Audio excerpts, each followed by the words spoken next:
आय को नहीं खबरिया अइले देवर जी के आय मन नहीं दीना लगया सोना माँ के या आहे मन नहीं दीला हैला गई रानी सोना माँ के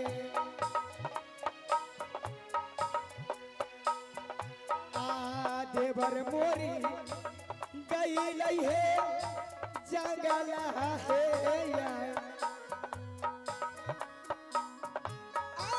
मन नहीं दिला है गई रानी सोना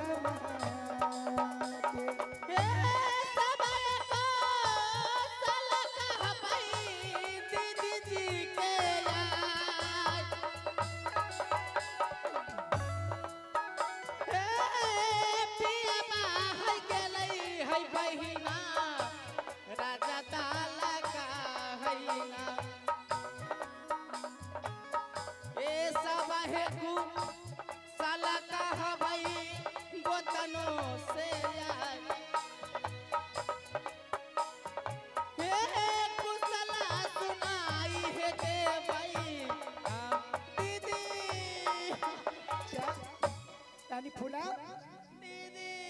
अरे रानी फूला गोतनी अरे तुम्हें क्या हो गया दीदी जी रानी फूला आहे बराबर गंजनमा पाते बर तोरा कैलक आकर बे कैलक है गोतन आहे छोटा की आहे सही सही भेदा काहू बताबा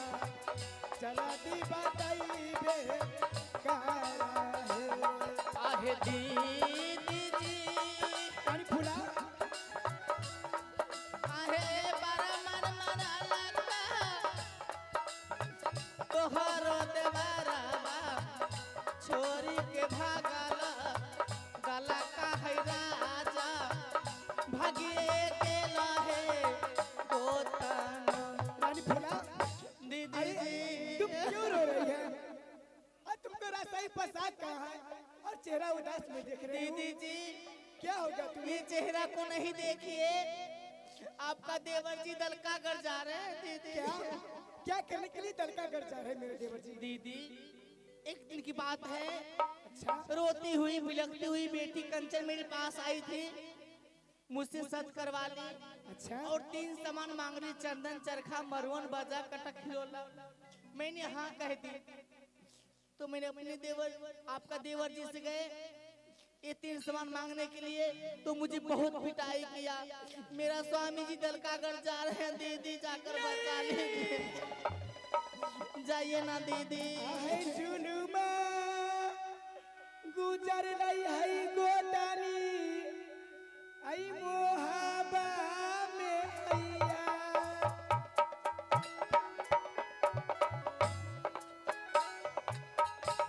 जुनुमा गुजरी आई गेलई राजा मोहब्बा में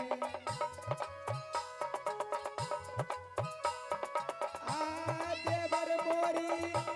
गई है डाला का हेरा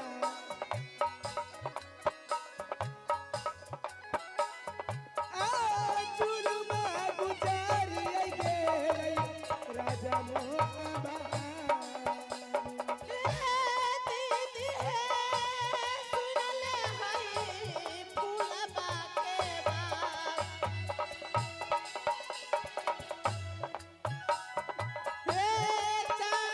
बात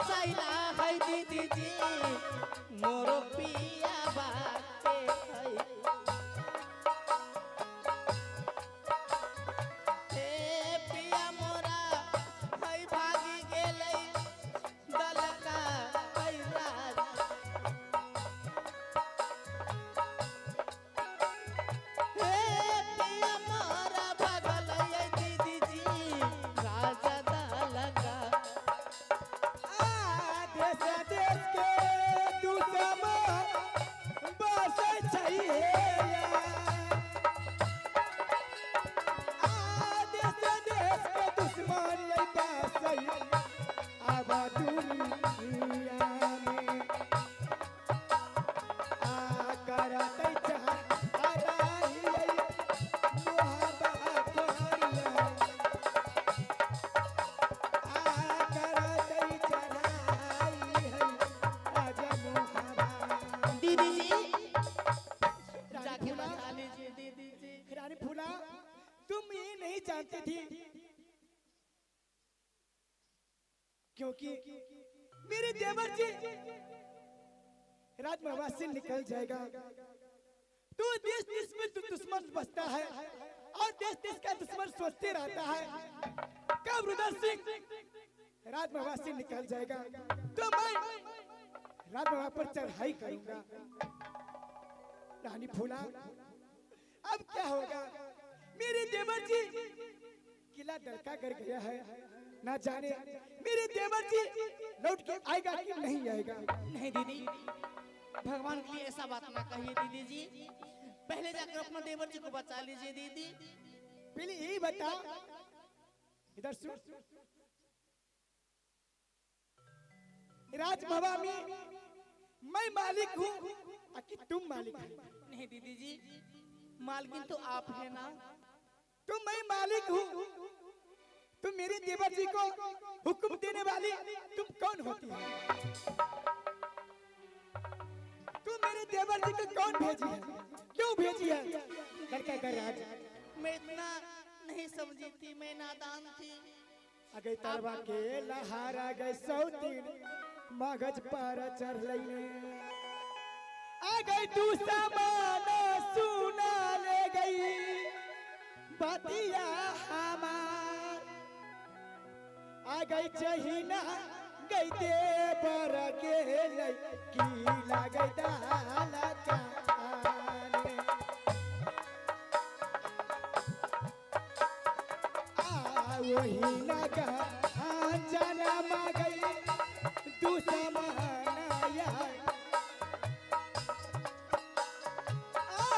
वही ना बेटा दिया गई करा बहु अब तो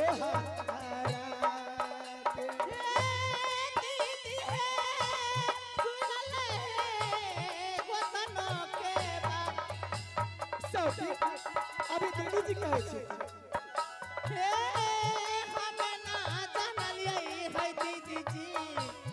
अब दाल का में है तीन गोसा मन है तई दल का घर राज साता कराई है लिया तोर दे बरजी से है आए के गोदू लरुआ गई देवर जी हमार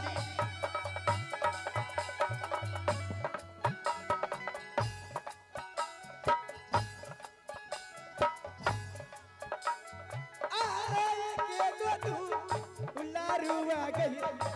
रहे देवर आजीने आ दुनिया नहारा है तई सोना के दुनिया नहारा के सौतीन है ते सोना दीदी जाके बचा लीजिए सब आएगा सौतीन है गए अभी कची दीदी जाके बचा लीजिए जब भेजी है तब दीदी जी नहीं थी ये बता हुक्म देने वाली तुम कौन होती है मेरे राज्य में राजमहल में कौन होती है?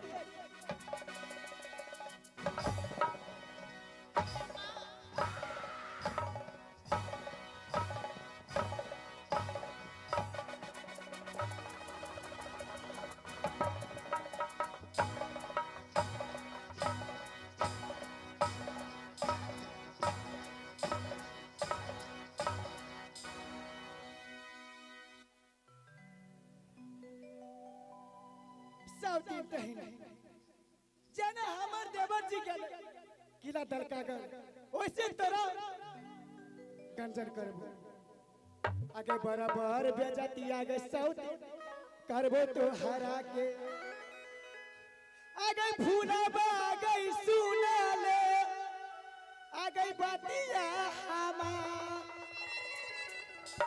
आ गई एक एगो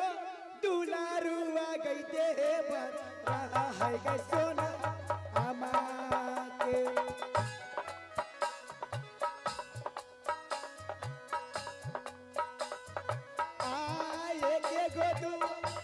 लारू आ गई देवर के हमार आज ही ना आ गई के लगे सऊती किला डाला आकार ए दीदी हे सुनिया रे बतया सऊती अभी दीदी जी कहे छे अगर से दीदी जी नहीं रहो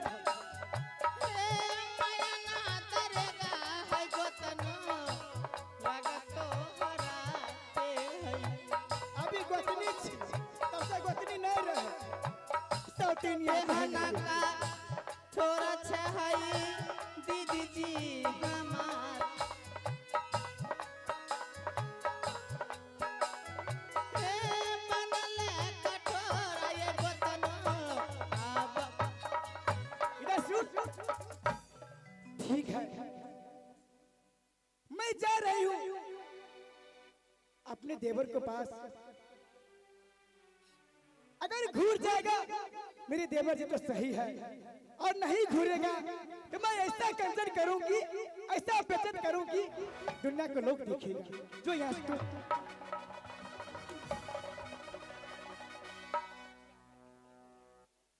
हे भगवान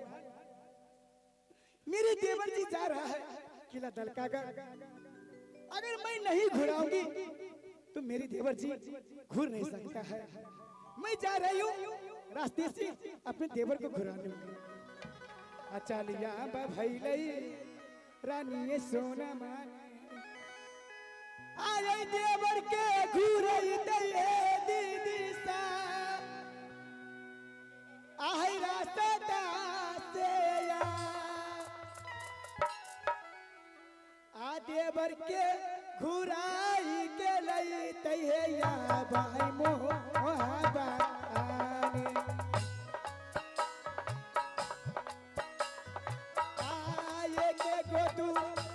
लारुआ है देवर जी आमा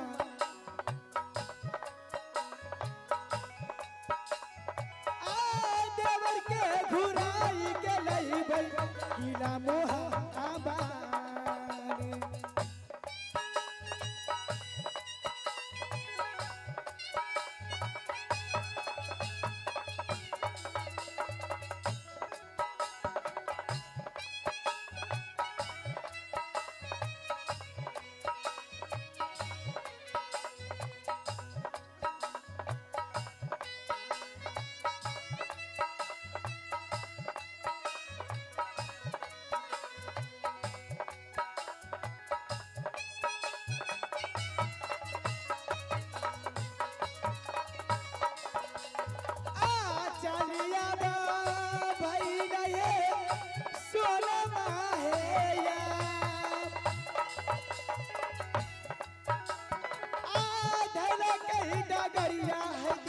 रानी सोना मानी आ देवर के घुराई के हई लई तई हे या बोलेखी आ देवर के घुराई के लई रास्ता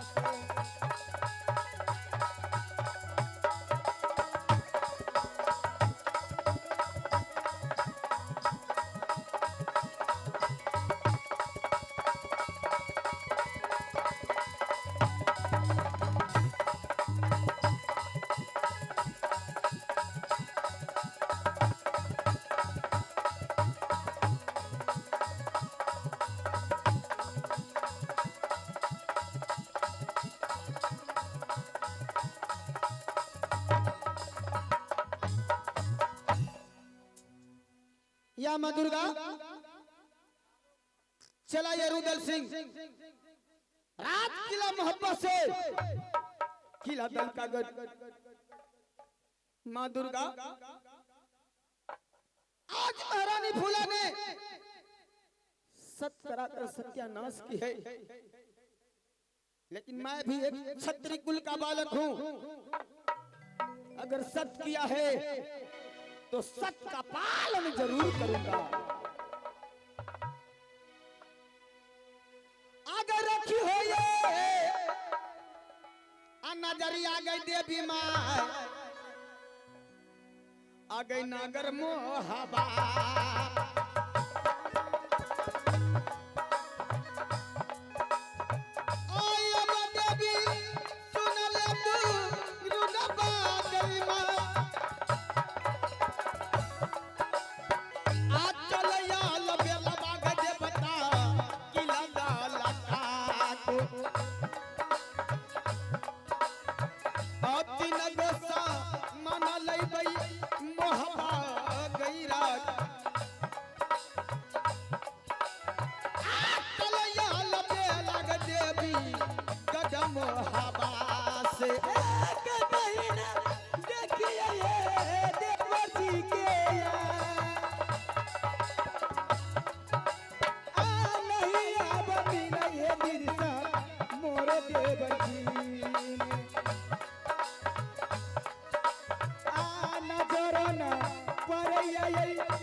देवर जी के नहीं अब मिलई है देवर जी हमार, नहीं अब मिलई है अब देवर जी। आज सुनिए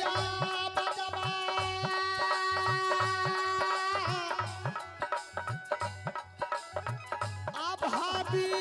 के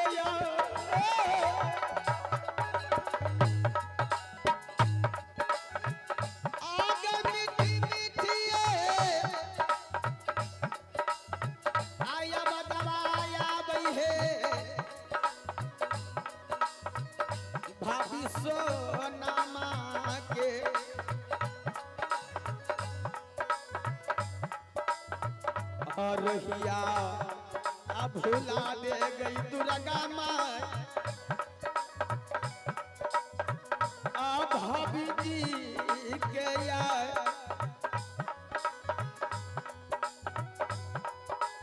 आज दयाल बेरा मांगे दे बता किला देवर जी। भाभी सोना देवर जी कल जोरी के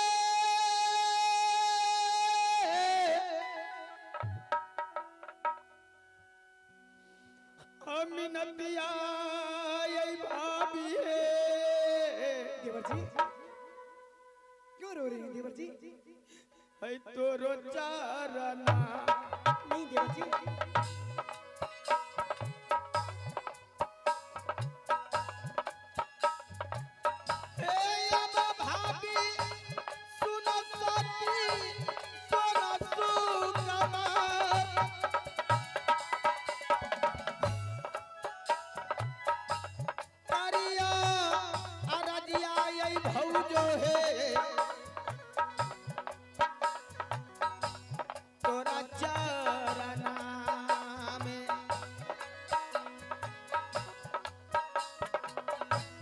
मन से या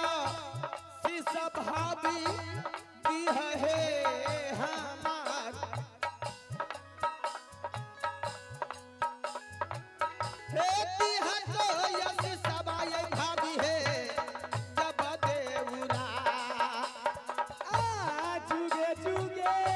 जी है देवर जी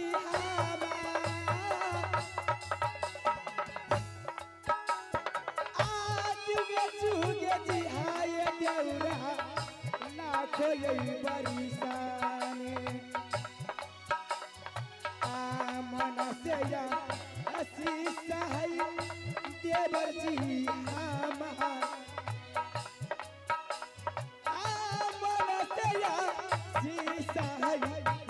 भाभी जी भाभी सुन सती सोना सुकमार बोले देवर जी क्या बात है देवर जी आप कहीं जा कुशलिया ये भाभी है लाला बांगला के हे किया तो तू सलिया ला गई भैया के